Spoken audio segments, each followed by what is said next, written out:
C'est difficile au niveau du Gabon de construire une maison. D'abord, avoir le titre foncier, c'est vraiment très compliqué parce qu'il y a vraiment beaucoup de corruption là-bas. Parce que moi, j'en ai déjà un peu essayé.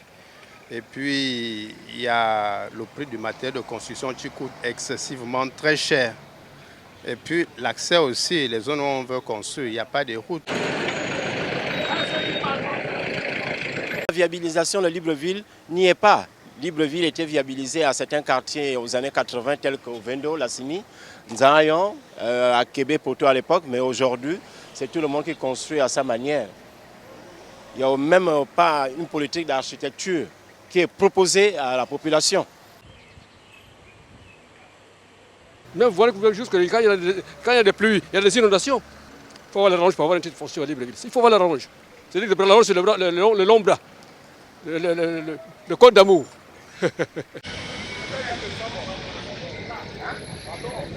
L'État ne fait pas son travail parce que normalement, avant de mettre en place une ville, je pense qu'une ville, ça se construit, ça se pense.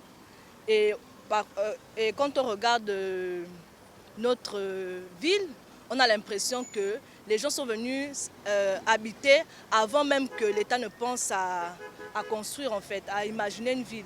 Je prends un exemple.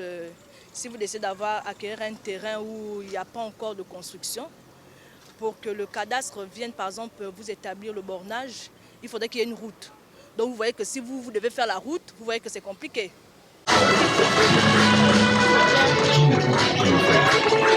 J'ai fait toute la procédure administrative et que j'ai rempli tous les critères. J'ai payé. Le ministre étant directeur à l'époque m'a demandé de rembler le terrain. J'ai remblé le terrain. J'ai fait toute la procédure et il m'a fait une lettre de cession dont il faut payer les taxes. J'ai payé les taxes. Et jusqu'à aujourd'hui, ils ne veulent pas me donner ma décision en toute propriété. Et j'ai normalement investi plus de 100 millions sur le terrain et qu'il a pris des engagements et ils sont là pour vouloir me balader. Le département ministériel dont j'ai la charge met en œuvre au titre du plan d'accélération et de la transformation PAT 2021-2023 des actions visant l'accès du plus grand nombre à la propriété et les régularisations foncières de masse.